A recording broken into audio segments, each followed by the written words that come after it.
नमस्कार दोस्तों और प्यारे छात्रों, आप सब कैसे हैं। इस समय परीक्षाओं का दौर चल रहा है, आप अपनी तैयारी में लगे होंगे। आज हिंदी साहित्य का प्रथम प्रैक्टिस सेट लेकर जो नेट और LTJIC की परीक्षा के लिए बहुत ही महत्वपूर्ण है, उसके कुछ प्रश्न देखेंगे। पहला, हिंदी के प्रथम कवि एवं रचना। आदिकाल पूरा ही इसमें हम समाप्त करने की कोशिश करेंगे। चलिए शुरुआत करते हैं। राहुल संकृत्यायन ने हिंदी का पहला कवि किसे माना है? Option A Luipa, option B Shabarappa, option C Sarahappa, option D Chandbardai. तो सही ऑप्शन है ऑप्शन सी सरहप्पा। प्रश्न, हिंदी का प्रथम कवि कौन है? देखिए वही प्रश्न सेम पूछा गया है कि हिंदी का प्रथम कवि कौन है। तो option A Sarahpad, option B Shabarappa, option C Devsen, option D Kabir. तो सही ऑप्शन ए सरहपाद। उनको सरहपा भी कहते हैं, शरहपाद भी कहते हैं, सरोज ब्रज, राहुल ब्रज, कई नामों से इनको जाना जाता है। प्रश्न, अधिकांश साहित्यकारों के अनुसार हिंदी के प्रथम कवि कौन है? तो देखिए वही प्रश्न है, बस खाली प्रश्न को बनाने का तरीका। Option A Kabir, option B Surdas, option C Sarahpad, option D Vidyapati. तो प्रश्न वही है, उसका सेम आंसर होगा सरहपाद है। अधिकांश साहित्यकारों के अनुसार हिंदी के प्रथम कवि सरहपाद जी हैं। प्रश्न, स्वयंभू को हिंदी का प्रथम कवि माना है? ऑप्शन ए राम कुमार वर्मा ने, ऑप्शन बी रामचंद्र शुक्ल ने, ऑप्शन सी हजारी प्रसाद द्विवेदी जी ने, ऑप्शन डी राहुल संकृत्यायन जी ने। तो सही ऑप्शन है स्वयंभू को राम कुमार वर्मा जी ने माना है। अलग अलग कवियों को माना है, ये भी हम देखेंगे अपने टेस्ट सीरीज के अंतर्गत। पंडित चंद्र शर्मा गुलेरी ने किसको पुरानी हिंदी का प्रथम कवि माना? अभी हमने देखा कि स्वयंभू को किसने माना है, दूसरे प्रश्न में गुलेरी जी ने किसको पुरानी हिंदी का प्रथम कवि माना? Option A शारापाद, option B Swayambhu, option सी राजा मुंज, ऑप्शन डी पुष्पदंत। तो सही ऑप्शन है ऑप्शन सी राजा मुंज को गुलेरी जी ने पुरानी हिंदी का प्रथम कवि माना है। हिंदी के किस साहित्यकार के मतानुसार सालीभद्र सूरी हिंदी के प्रथम कवि हैं? तो option A doctor Ganpat Chandra Gupt ji, option B doctor Nagendra, option C doctor Ram Kumar Varma, option D Dhirendra Varma. तो राइट आंसर है option A doctor Ganpat Chandra Gupt ji. प्रश्न, पंच पांडव चरित रास के रचयिता कौन है? Option A Shalibhadra Suri, option B Asgu, option D Narpati Nalh, option D दलपति विजय। तो पंच पांडव चरित रास के रचनाकार हैं शालीभद्र सूरी जी। और शालीभद्र सूरी को हिंदी का प्रथम कवि किसने माना है? तो गणपत चंद्र गुप्त ने माना है। शालीभद्र सूरी की रचना का नाम है? ऑप्शन ए नेमिनाथ रास, ऑप्शन बी भारतेश्वर बाहुबली रास, ऑप्शन सी सुमतिगढ़ रास, ऑप्शन डी जय मयंक जस चंद्रिका। तो सही ऑप्शन है ऑप्शन बी भारतेश्वर बाहुबली रास। इसमें 205 छंद हैं, ये भी इम्पोर्टेंट है हम सबके लिए। प्रश्न, निम्नांकित में से अपभ्रंश प्रभावित हिंदी रचना कौन सी है? Option A Kumar Raso, option B Dhola Marura Duha, option सी भारतेश्वर बाहुबली रास, ऑप्शन डी जय मयंक जस चंद्रिका। तो सही ऑप्शन है ऑप्शन सी भारतेश्वर बाहुबली रास। प्रश्न, हिंदी के प्रथम गद्यकार कौन है? Option A Balkrishna Bhatt, option B Lallu Lal, option C Bharatendra Harishchandra ji, option D Raja Shiv Prasad Sitare Hind. तो इसका सही ऑप्शन है ऑप्शन बी लल्लू लाल जी हिंदी के प्रथम गद्यकार माने जाते हैं। प्रश्न, लल्लू लाल जी की सर्वाधिक प्रसिद्ध ग्रंथ है? लल्लू लाल जी का सर्वाधिक प्रसिद्ध ग्रंथ है ऑप्शन ए शकुंतला नाटक, option B Prem Sagar, option C सिंहासन बत्तीसी, ऑप्शन डी पैताल पच्चीसी। तो सही ऑप्शन है ऑप्शन बी प्रेम सागर। प्रश्न, माधव विलास के रचनाकार कौन है? तो option A Lallu Lal ji, option B Saral Mishra, option C Ram Prasad Niranjani, sorry दोस्तों, option A Lallu Lal ji, option B Sadal Mishra, option C Ram Prasad Niranjani, option D Sada Sukhlal. तो माधव विलास के भी रचनाकार लल्लू लाल जी हैं और हिंदी के प्रथम गद्यकार भी हैं, भी आप ध्यान रखें। इनमें से कौन कलकत्ता के फोर्ट विलियम कॉलेज से संबद्ध थे? Option A Lallu Lal, option B Inshallah Khan, option C Sada Sukhlal ji, option D Bharatendra Harishchandra ji. तो सदल मिश्र और लल्लू लाल ये फोर्ट विलियम कॉलेज से संबंध थे। प्रश्न, हिंदी का प्रथम व्याकरण लिखने वाले विद्वान हैं? Option A Joshua Ketelaar, option B Kishori Das Vajpeyi, option C George Grierson, option D Kamta Prasad Guru. तो सही ऑप्शन है ऑप्शन ए, हिंदी का प्रथम व्याकरण लिखने वाले जोशुआ केटलर जी माने जाते हैं। प्रश्न, अभ्रंश शब्द का सबसे पहले उल्लेख किसने किया है? ऑप्शन ए पाणिनि ने, ऑप्शन बी नागार्जुन ने, ऑप्शन सी पतंजलि ने, ऑप्शन डी सरहपाद ने। तो इसका सही ऑप्शन है ऑप्शन हिंदी का प्रथम व्याकरण लिखने वाले तो इस जोशुआ केटलर है। अभ्रंश शब्द का सबसे पहले उल्लेख किसने किया? ऑप्शन ए पाणिनि ने, ऑप्शन बी नागार्जुन ने, ऑप्शन सी पतंजलि ने, ऑप्शन डी सरहपाद ने। तो सही ऑप्शन है सी पतंजलि ने अभ्रंश शब्द का सबसे पहले उल्लेख किया है। प्रश्न, आचार्य हजारी प्रसाद द्विवेदी ने अभ्रंश को क्या कहा है? ऑप्शन ए पुरानी हिंदी, ऑप्शन बी प्राकृतभाष हिंदी, ऑप्शन सी साहित्यिक अभ्रंश, ऑप्शन डी परिनिष्ठित अभ्रंश। तो इसका सही ऑप्शन है ऑप्शन सी, ऑप्शन ए पुरानी हिंदी कहा है अभ्रंश को हजारी प्रसाद द्विवेदी जी ने। ये KVS PGT 2014 में पूछा गया प्रश्न। अभ्रंश का भवभूति किसे माना जाता है? ऑप्शन ए शालिभद्र सूरि को, ऑप्शन बी पुष्पदंत को, ऑप्शन सी कनकामर को, ऑप्शन डी कनकामर को, ऑप्शन डी धनपाल को। तो सही ऑप्शन है ऑप्शन बी धनपाल को। पुष्पदंत को लगा रहे पुष्पदंत, बता रहे धनपाल। पुष्पदंत को अभ्रंश का भवभूति कहा जाता है। महापुराण के रचनाकार कौन है? Option A Abdul Rahman, option B Pushpadant, option C Dhanpal, option D Swayambhu. तो स्वयंभू जी जो है महापुराण के रचनाकार हैं। दोस्तों हम और ऑप्शन को डिस्क्राइब नहीं कर रहे हैं क्योंकि प्रश्नों की संख्या अधिक है। प्रश्न, अभ्रंश के प्रथम महाकवि कौन थे? Option A Hemchand, option B Swayambhu, option C Ramchandra, option D Datt. तो अभ्रंश के प्रथम महाकवि जी स्वयंभू जी को माने जाता है। प्रश्न, निम्न में से किस कवि को अभ्रंश का वाल्मीकि कहा जाता है? Option A Sarahapa, option B Pushpadant, option C Swayambhu, option D Hemchand जी। तो सही ऑप्शन ऑप्शन सी स्वयंभू। और पुष्पदंत को अभ्रंश का भवभूति कहा जाता है, ये भी आप ध्यान रखें। स्वयंभू की कृति का नाम है option A Padma Puran, option B Mahapuran, option C Pahun Doha, option D Paumchariu. तो सही ऑप्शन है ऑप्शन डी पौंचर्यू। प्रश्न, इनमें से किस ग्रंथ में लिखा है कि अग्नि परीक्षा के बाद सीता जैन धर्म में दीक्षित हो जाती हैं? Option A Mahapuran, option B Parmatma Prakash, option C भविष्यत कहा, ऑप्शन डी पौंचर्यू। तो इसका सही ऑप्शन है पुष्पदंत रचित पौंचर्यू में कहा जाता है कि अग्नि परीक्षा के बाद सीता जी जैन धर्म में दीक्षित हो जाती हैं। प्रश्न, आदिकालीन हिंदी काव्य धारा में उपलब्ध नहीं है? ऑप्शन ए जैन साहित्य, ऑप्शन बी सिद्ध साहित्य, ऑप्शन सी सिख साहित्य, ऑप्शन डी नाथ साहित्य। तो सही ऑप्शन है ऑप्शन सी सिख साहित्य नहीं है। प्रश्न, निम्नलिखित में से कौन 84 सिद्धों से नहीं है? Option A Virupa, option B Kanappa, option C Sarangdhar, option D Kukkuripa. तो सही ऑप्शन है ऑप्शन सी सारंगधर जी नहीं है और तीनों कणप्पा कुकुरिप्पा जी 84 सिद्धों में से एक। निम्नलिखित में किसका संबंध सिद्ध साहित्य से नहीं है? Option A Sarahapa, option B Kukkuripa, option C Sabarappa, option D Gopichand. तो इसका सही ऑप्शन है ऑप्शन डी गोपीचंद। सरहप्पा के शिष्य सबरप्पा हैं, ये भी आप याद रखेंगे। प्रश्न, निम्नलिखित में से सिद्ध साहित्य के विषय में कौन सा कथन सत्य नहीं है? ऑप्शन ए सिद्ध साहित्य के प्रथम कवि सरहप्पा हैं, ऑप्शन बी सिद्ध साहित्य का झुकाव सहज साधना की ओर था, ऑप्शन सी सिद्ध साहित्य की रचना गेय चर्यापदों और दोहों में हुई है, ऑप्शन डी सिद्ध साहित्य का प्रणयन पिंगल भाषा में हुआ। तो इसका सही गलत ऑप्शन है ये सत्य नहीं, बाकी तीनों सत्य हैं, ये भी आप पढ़ लीजिए। इस सिद्ध साहित्य के प्रथम कवि सरहप्पा है, सिद्ध साहित्य का झुकाव सहज साधना की ओर है, सिद्ध साहित्य की रचना चर्यापदों तथा दोहों में हुई है। प्रश्न, सिद्ध कवियों द्वारा प्रयुक्त भाषा को कहा जाता है? Option A Dingal, option B Apabhramsha, option C आहट, ऑप्शन डी संधा भाषा। तो सिद्ध कवियों द्वारा भाषा को संधा भाषा कहा जाता है। प्रश्न, निम्नलिखित में से कौन 84 सिद्धों से नहीं है? Option A Virupa, option B Kanappa, option D Kukkuripa. तो ये प्रश्न रिपीट हो गए हैं और सारंगधर इसका सही ऑप्शन है।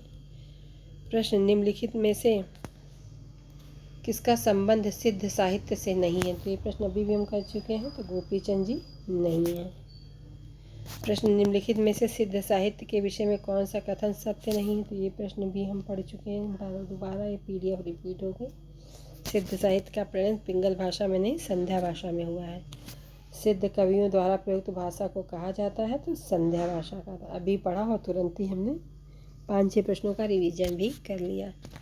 प्रश्न सिद्धों की साधना में शून्य का पूरक तत्व है। ऑप्शन ए ब्रज, ऑप्शन बी अग्नि, ऑप्शन सी चित्र, ऑप्शन डी ज्ञान। तो इसका सही ऑप्शन है ऑप्शन ए ब्रज। प्रश्न सिद्धों का प्रथम कवि कौन था? तो अभी हमने ऊपर वाले प्रश्न में पढ़ा है, ऑप्शन वाले में सरहप्पा जी।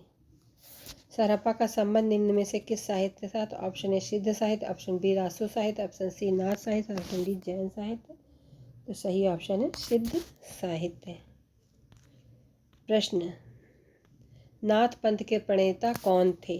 Option A Adinath, option B Matsyendranath, option C Gorakhnath, option D Chudkar Nath. तो सही ऑप्शन है ऑप्शन बी मत्स्येंद्रनाथ जी, और ये गोरखनाथ जी के गुरु माने जाते हैं। आदिनाथ को शिव कहा जाता है, ये भी आप याद रखेंगे। कौल ज्ञान निर्णय के रचनाकार कौन है? Option A Gorakhnath, option B Jalandharnath, option C Matsyendranath, option D Gopichand. तो ये गोरखनाथ जी की रचना है। गोरखनाथ किसके शिष्य थे? तो मत्स्येंद्रनाथ जी के ये शिष्य थे। और आदिनाथ शिव को कहा जाता है।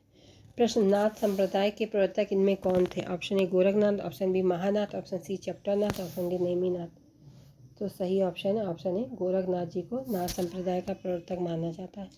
आत्मबोध किसकी रचना है? Option A Gorakhnath, option B Jalandharnath, option C Matsyendranath, option D Charpatnath. तो इसका सही ऑप्शन है ऑप्शन ए गोरखनाथ जी की रचना है। पीतम्बर दत्त बड़ौतवाल ने उनकी 14 रचनाओं को प्रमाणित माना है। प्रश्न नाथ संप्रदाय में हठ योग का अर्थ क्या है? ऑप्शन ए कठिन साधना, ऑप्शन बी अडिग योग साधना, ऑप्शन सी हठ पूर्वक योग, ऑप्शन डी हा का अर्थ सूर्य और ठा का अर्थ चंद्र दोनों का योग। तो इसका सही ऑप्शन है ऑप्शन डी। हठ योग में हा का अर्थ सूर्य और ठा का अर्थ चंद्र और दोनों के योग को हठ योग माना गया है। इनमें से किस ग्रंथ में सबसे प्राचीन गद्य का नमूना द्रष्टव्य है? ऑप्शन ए गोरखसार, ऑप्शन बी योग वशिष्ठ, ऑप्शन सी पद्म पुराण, ऑप्शन डी बैताल 25। तो सही ऑप्शन इसमें इनमें से किस ग्रंथ में सबसे प्राचीन गद्य का नमूना है? तो सही ऑप्शन है गोरखसार में। अब तो कुछ प्रश्न जैन साहित्य नाथ साहित्य से हो गए, जैन बौद्ध साहित्य से देखते हैं। सहज ज्ञान के प्रवर्तक option A Saharappa, option B Shabarappa, option C Layappa, option D Kanappa. तो सही ऑप्शन है ऑप्शन ए शहरप्पा जी सहज ज्ञान के प्रवर्तक हैं। बौद्ध धर्म से जुड़े हुए साहित्य की भाषा है? ऑप्शन ए लौकिक संस्कृत, ऑप्शन बी वैदिक संस्कृत, ऑप्शन सी प्राकृत, ऑप्शन डी पाली। तो वैदिक बौद्ध धर्म में पाली का भाषा का प्रयोग होता था। बुद्ध जी के वचनों का संग्रह पाली भाषा में किया गया है। रासो साहित्य और चारण साहित्य से कुछ प्रश्न देखते हैं। चारण साहित्य किस साहित्य का दूसरा नाम है? ऑप्शन ए सिद्ध साहित्य का, ऑप्शन बी नाथ साहित्य का, ऑप्शन सी जैन साहित्य का, ऑप्शन डी रासो साहित्य। तो शुक्ल जी के अनुसार जो अपने आश्रयदाताओं की प्रशंसा में लिखा गया है उसको रासो साहित्य या चारण साहित्य कहा जाता है। इसी के आधार पर उन्होंने आदिकाल को वीरकाल गाथाकाल नाम भी दिया है, ये भी आप याद रखेंगे। प्रश्न पीर गाथाकालीन रासो काव्य में निम्नलिखित में से किस विषय का वर्णन नहीं है? तो देखिए देखते हैं कि किस विषय का वर्णन नहीं है। देखिए PDF ऑप्शन ए आश्रयदाताओं का अतिरंजनापूर्ण वर्णन, ऑप्शन बी इतिहास और कल्पना का मिश्रण, ऑप्शन सी कृष्ण लीला का प्रतिपादन, ऑप्शन डी युद्धों का सजीव एवं गत्यात्मक चित्रण। तो इसमें कृष्ण लीला का प्रतिपादन ये वर्णन नहीं है। और आश्रयदाताओं का अतिरंजनापूर्ण वर्णन है, इतिहास और कल्पना का मिश्रण है और युद्धों का सजीव एवं गत्यात्मक वर्णन है। ये सब ऑप्शन सही हैं। प्रश्न रासो ग्रंथ किस भाषा में लिखे गए? ऑप्शन ए खड़ी बोली, ऑप्शन बी ब्रज भाषा, ऑप्शन सी अवधी, ऑप्शन डी डिंगल भाषा। तो सही ऑप्शन है डी डिंगल और पिंगल भाषा में। प्रश्न हिंदी का प्रथम महाकाव्य किस रचना को माना जाता है? Option A Kamayani, option B Saket, option C Ramcharitmanas, option D Prithviraj Raso. तो पृथ्वीराज रासो को हिंदी का प्रथम महाकाव्य माना जाता है। प्रश्न, वीर गाथा काल के प्रसिद्ध प्रबंध काव्य का क्या नाम है? Option A Padmavat, option B Prithviraj Raso, option C Kamayani, option D Ramcharit Manas. तो सही ऑप्शन है ऑप्शन बी पृथ्वीराज रासो। इसके लेखक चंद्रवरदाई जी हैं। प्रश्न, रासो ग्रंथ किस भाषा में लिखे गए हैं? तो अभी हमने पढ़ा है डिंगल भाषा और पिंगल में। प्रश्न, हिंदी का प्रथम महाकाव्य किस रचना को माना जाता है? तो पृथ्वीराज रासो को माना जाता है। प्रश्न, वीर गाथा काल के प्रसिद्ध प्रबंध काव्य का क्या नाम है? तो ऑप्शन ए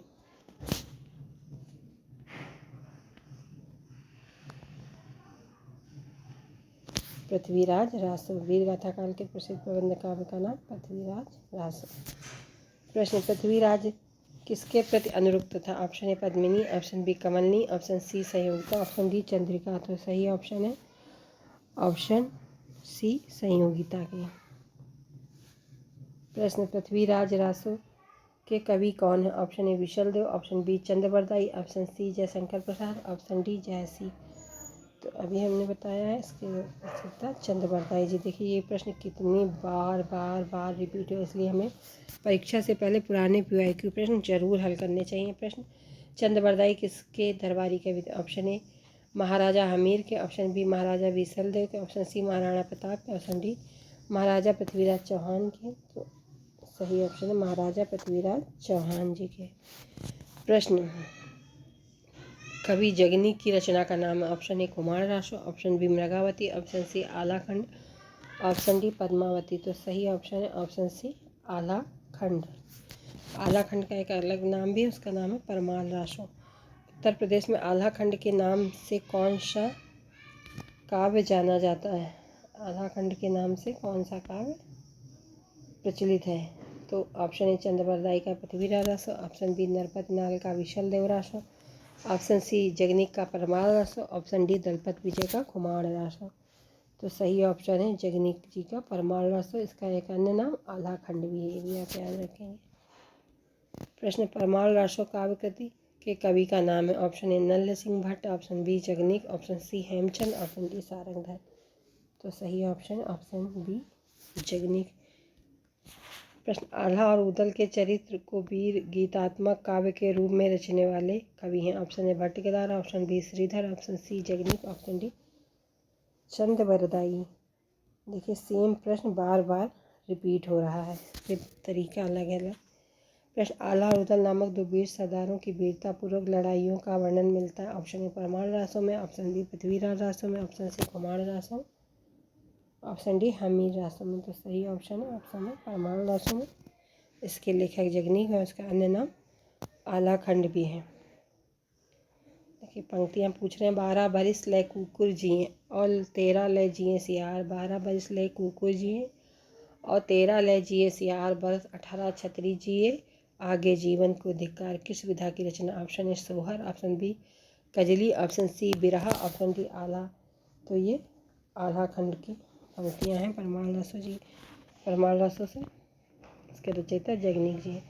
प्रश्न, विशलदेव रासो के रचनाकार कौन है? तो option A Narpat Nalh, option B Chandbardai, option C Dhanpal, option D Jayanak. तो सही ऑप्शन है ऑप्शन ए नरपत नाल जी।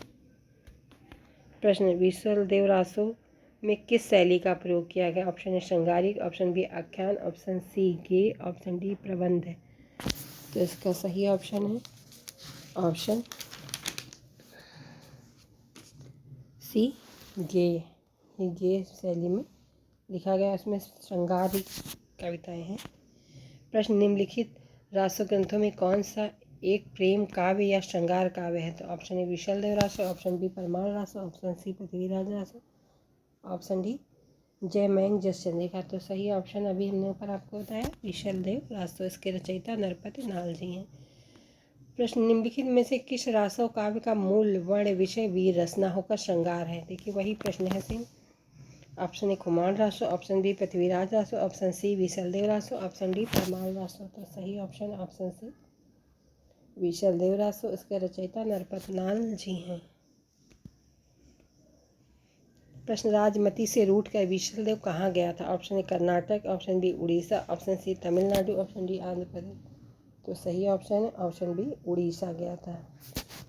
और विशल देव रासम 4 भाग इसमें इनकी कहानी का वर्णन किया गया।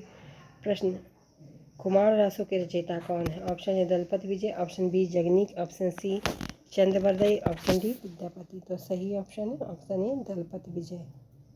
नमस्कार दोस्तों, आप सबको मेरा प्रयास कैसा लगा? प्लीज़ लाइक करें, शेयर करें, सब्सक्राइब करें। धन्यवाद दोस्तों।